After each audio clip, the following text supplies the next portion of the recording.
लेकिन complex cyst का मतलब ये होता है कि उस सिस्ट के अंदर हो सकता है खून की सप्लाई जा रही हो, ज़्यादा जा रही हो, या फिर उसकी लाइनिंग मोटी हो, या फिर उस पानी के अंदर भी टिश्यू ग्रोथ हो या कंटेंट्स हो, या फिर उस सिस्ट में कैल्सिफिकेशन हो। लेकिन अगर वो उस अल्ट्रासाउंड पे बोलते हैं कि जी कॉम्प्लेक्स सिस्ट नज़र आ रही है या उसके फीचर्स नज़र आ रहे हैं, तब उसे कंफर्म करने के लिए हमें कॉन्ट्रास्ट स्टडी कराने की ज़रूरत रहती है। कॉन्ट्रास्ट यूरोग्राफी, सीटी यूरोग्राफी कराने की ज़रूरत रहती है। अगर सिस्ट बहुत ज़्यादा बड़ी हो गई है साइज़ में, तब वो हमारे ऑर्गन्स को थोड़ा सा प्रेस कर सकती है, हमें हल्का सा भारीपन महसूस हो सकता है। क्या आपको भी अल्ट्रासाउंड में किडनी सिस्ट के बारे में बताया गया है?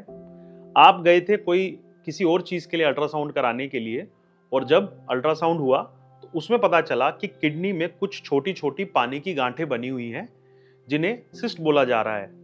अगर ऐसी समस्या से आप भी ग्रसित हैं, तो इस वीडियो को पूरा अंत तक देखिएगा। आज हम बात करने वाले हैं किडनी सिस्ट्स के बारे में। किडनी सिस्ट क्या होती हैं, ये कैसे बनती हैं, इनका इलाज क्या है और इनसे कितना हमको डरना या घबराना है। नमस्कार, मेरा नाम है डॉक्टर दीपांशु गुप्ता। मैं सीनियर यूरोलॉजिस्ट हूँ क्योर स्टोन के साथ। आइए इस किडनी सिस्ट की वीडियो को शुरू करते हैं। एक सिनारियो आपको बताता हूँ। हमारी ओपीडीज में बहुत सारे पेशेंट्स आते हैं जो कि ये बोलते हैं कि हमने पेट दर्द के लिए या उल्टी के लिए या दस्त के लिए हमने अल्ट्रासाउंड कराया था। उस अल्ट्रासाउंड में बाकी सब चीज़ें तो ठीक आई हैं, या कुछ कई बार स्टोन्स या कुछ और चीज़ें आई हैं, बट एक चीज़ जो हमको परेशान कर रही है वो है ये किडनी सिस्ट। ये किडनी सिस्ट मेरी एक या दोनों किडनियों में है, और मैं बाकी चीज़ों का तो इलाज जानता हूँ, लेकिन ये क्या चीज़ हो गई है एकदम से, इससे मैं और मेरे घर वाले बहुत परेशान हैं। सिस्ट एक ऐसी चीज़ रहती है जो कि हमारे बॉडी के सॉलिड ऑर्गन्स में बन सकती है। क्या मतलब होता है सिस्ट का? सिस्ट का मतलब होता है जब हमारे सॉलिड ऑर्गन्स में कोई फ्लूइड एक्यूमुलेशन, मतलब फ्लूइड इकट्ठा हो जाता है और उस फ्लूइड के चारों तरफ एक लाइनिंग बन जाती है, तो इसी चीज को हम सिस्ट बोलते हैं। ये यूजुअली गोल स्फेरिकल शेप की सिस्ट रहती हैं, और ये हमारे सॉलिड ऑर्गन्स में बन जाती हैं, जैसे कि लीवर है, किडनी है, पेनक्रियाज है, या हमारी कोई ग्लैंड्स हैं, प्रोस्टेट ग्लैंड्स हैं, इनमें भी ये बन सकती हैं। अब बात करते हैं क्यों बनती हैं। अगर हम किडनी सिस्ट की बात करें, तो किडनी में जो हमारे फिल्टर्स होते हैं, जिन्हें हम नेफ्रॉन्स बोलते हैं, इन नेफ्रॉन्स में कई की बार कुछ एरियाज में इनकी ट्यूब्स में ब्लॉकेज हो जाती है। उसकी वजह से वहां पे काफी सारा फ्लूइड इकट्ठा होना शुरू हो जाता है, उसके चारों तरफ एक लाइनिंग आ जाती है, उसी को सिस्ट बोला जाता है। अब ये एक ओवर सिंप्लीफाइड कारण मैंने आपको बताया, वैसे बहुत सारे नोन और अननोन फैक्टर्स होते हैं जिसकी वजह से सिस्ट बनती हैं। अब बात करते हैं कि ठीक है डॉक्टर साहब, सिस्ट तो बन गई, ये बताइए कि इसका इलाज क्या है या इसके लिए क्या ट्रीटमेंट करवाना है। तो एक लाइन में अगर आपको बताऊं, 90% किडनी सिस्ट में कुछ भी नहीं करवाना होता है। क्यों? क्योंकि वो 90% सिस्ट सिंपल सिस्ट होती हैं। नहीं समझ में आया? तो मैं बताता हूं। किडनी सिस्ट को हमने दो कैटेगरीज में सिंप्लीफाई करने के लिए डिवाइड किया हुआ है। एक बोलते हैं सिंपल सिस्ट, जो कि 90% मरीजों में सिंपल सिस्ट ही होती है। दूसरी होती है कॉम्प्लेक्स सिस्ट, जो कि 5 से 10% मरीजों में देखी जाती है। सिंपल सिस्ट का क्या मतलब होता है? उसका मतलब ये होता है कि आपका जो पानी है, जो आपका द्रव्य है, उसके चारों तरफ एक पतली सी लाइनिंग है, और उस द्रव्य के अंदर और कुछ भी नहीं है। मतलब एक सिंपल एक पानी का ग्लोब है, और उसकी लाइनिंग भी नॉर्मल है। लेकिन कॉम्प्लेक्स सिस्ट का मतलब ये होता है कि उस सिस्ट के अंदर हो सकता है खून की सप्लाई जा रही हो, ज्यादा जा रही हो, या फिर उसकी लाइनिंग मोटी हो, या फिर उस पानी के अंदर भी टिश्यू ग्रोथ हो या कंटेंट्स हो, या फिर उस सिस्ट में कैल्सिफिकेशन हो। कहने का मकसद सिंप्लीफाई तरीके से बताऊं तो उस सिस्ट में कुछ हमें कैंसर के अंश नजर आ सकते हैं। और कैंसर के अंश क्या होते हैं कि एक लाइनिंग की बजाय ज्यादा बड़ी मोटी लाइनिंग हो, ज्यादा अनइवन इरेगुलर टिश्यू वहां पर नजर आए, कैल्सिफिकेशन नजर आए, या वहां पे वेस्कुलरिटी मतलब खून की नसें ज्यादा हों, तो उस चीज को हम कॉम्प्लेक्स सिस्ट बोलते हैं। अगर ये सारी चीजें हैं तो कॉम्प्लेक्स सिस्ट है, अगर ये सारी चीजें नहीं हैं तो सिंपल सिस्ट है। यहां तक बात समझ में आ गई। 90% जो भी सिस्ट हम एनकाउंटर करते हैं, जैसा मैंने पहले बताया, वो सिंपल सिस्ट होती हैं। यहां तक क्लियर है? तो अब बात करते हैं कि कैसे सिस्ट को हम क्लासिफाई करते हैं। सिस्ट की क्लासिफिकेशन के लिए एक बोस्निया क्लासिफिकेशन करके हमारा एक पैरामीटर रहता है। इसे हम कॉन्ट्रास्ट सीटी स्कैन या एमआरआई से पता करते हैं। क्या मतलब? जैसे सबसे पहले पेशेंट हमारे पास अल्ट्रासाउंड लेकर आते हैं, उसमें हमें सिस्ट नजर आती है।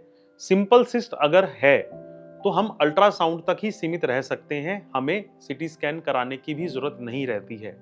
लेकिन अगर वो उस अल्ट्रासाउंड पे बोलते हैं कि जी कॉम्प्लेक्स सिस्ट नजर आ रही है या उसके फीचर्स नजर आ रहे हैं, तब उसे कंफर्म करने के लिए हमें कॉन्ट्रास्ट स्टडी कराने की जरूरत रहती है। कॉन्ट्रास्ट यूरोग्राफी, सीटी यूरोग्राफी कराने की जरूरत रहती है। और अगर वो नहीं हो पाती है तो हम एमआरआई से भी उसको असेसमेंट कर सकते हैं। अब मैंने बताया सिंपल सिस्ट का कोई ट्रीटमेंट नहीं है, उसे फॉलो भी नहीं करना है। कॉम्प्लेक्स सिस्ट पे फोकस करते हैं। कॉम्प्लेक्स सिस्ट अगर आपकी सीटी स्कैन या एमआरआई पे आती है तो उसको फिर उसके कैरेक्टरिस्टिक्स के हिसाब से कि उसमें कितना मैलिग्नेंसी, कितना कैंसर का खतरा है, इसके हिसाब से उसको 4 या 5 कैटेगरीज में डिवाइड किया गया है। इन कैटेगरीज को हम बोस्निया क्लासिफिकेशन बोलते हैं। तो इन कैटेगरीज के हिसाब से हम पेशेंट के उस सिस्ट का कितना चांस है कि वो कैंसर हो, ये चीज हम उससे डिफाइन कर लेते हैं। तो आप जब भी सीटी स्कैन या एमआरआई करवा रहे हैं तो उसमें बोस्निया क्लासिफिकेशन के हिसाब से ये पूछना पड़ता है कि ये कौन सी कैटेगरी में फॉल कर रही है। जैसे कि अगर फर्स्ट में है तो कैंसर के चांसेस कम है, सेकंड में है तो कैंसर के चांसेस ज्यादा हैं, और लास्ट है तो कैंसर के चांसेस और ज्यादा हैं। मैं बोस्निया क्लासिफिकेशन की एक लिंक डिस्क्रिप्शन में डाल दूंगा, उसको आप देख सकते हैं। हमारे स्क्रीन पे भी आप देख सकते हैं कैसे अलग अलग क्लासिफिकेशन के अंदर अलग अलग कैंसर का रिस्क है। तो मोटा मोटी कहने की बात यह है कि सिंपल सिस्ट डरने की जरूरत नहीं है। कॉम्प्लेक्स सिस्ट को देखना पड़ेगा, फॉलो भी करना पड़ेगा कि दोबारा किसी चीज में तब्दील ना हो जाए, और उसके हिसाब से हमें ट्रीटमेंट करना होगा। अब बात करते हैं सिस्ट के लक्षण क्या होते हैं। अगर अल्ट्रासाउंड पे नहीं पता चल पा रही है तो उसको कैसे वो आपको प्रेजेंट कर सकती है। तो यूजुअली सारी सिस्ट असिम्प्टोमेटिक होती हैं। कुछ एक सिस्ट जिनके अंदर अगर इन्फेक्शन हो गया है तब उसके अंदर आपको फीवर आ सकता है, पेन हो सकता है। अगर सिस्ट बहुत ज्यादा बड़ी हो गई है साइज में, तब वो हमारे ऑर्गन्स को थोड़ा सा प्रेस कर सकती है, हमें हल्का सा भारीपन महसूस हो सकता है, हल्का सा हमें गैस्ट्राइटिस या जैसे जीआरडी मतलब गैस या अमल ऊपर चढ़ जाता है, वैसा अपने को फील हो सकता है। कई की बार यूरिन में ब्लड आ सकता है अगर वो सिस्ट में ब्लीडिंग हो गई है और अगर वो सिस्ट कनेक्ट कर रही है हमारे पेशाब के साथ। अगर वो सिस्ट कैंसर ही बन गई है तो कैंसर वाले फीचर्स भी आ सकते हैं। मान लीजिए कि पेशेंट का वजन गिर रहा है या उसे भूख नहीं लग रही है, तो ये सारे फीचर्स भी इसमें आ सकते हैं, बट ये बहुत रेयर होते हैं। अब बात करते हैं इसको डायग्नोस कैसे करते हैं। तो मैंने आपको बता दिया, इनिशियली हम अल्ट्रासाउंड को पता करते हैं, या फिर अल्ट्रासाउंड के बाद अगर सीटी या एमआरआई की जरूरत है तो उसको कराया जाता है। इसका इलाज क्या है, सबसे इंपॉर्टेंट एक इलाज तो मैं पहले बता चुका हूं, सिंपल सिस्ट में कुछ नहीं करना, फॉलो करने की भी जरूरत नहीं है। कॉम्प्लेक्स सिस्ट में हमको सबसे पहले क्लासिफिकेशन देखनी है कि हमारी कॉम्प्लेक्स सिस्ट किस क्लासिफिकेशन में आ रही है। अगर फर्स्ट, सेकंड, थर्ड में भी कई की बार आ रही है तो हम उसको 6 महीने पे, 1 साल में उसको फॉलो करके देख सकते हैं कि वो सिस्ट अपना नेचर चेंज तो नहीं कर रही है, वो साइज में बढ़ तो नहीं रही है। और अगर 4th या 5th कैटेगरी में आ रही है तब अपने को उसको रिमूव करना पड़ता है। तो मैं उम्मीद करता हूं कि किडनी सिस्ट के बारे में आप सारी बातें समझ गए होंगे।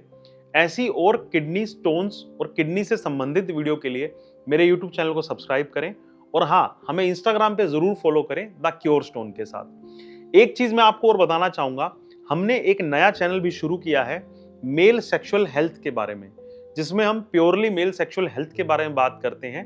उसका नाम है द अल्फा मेल।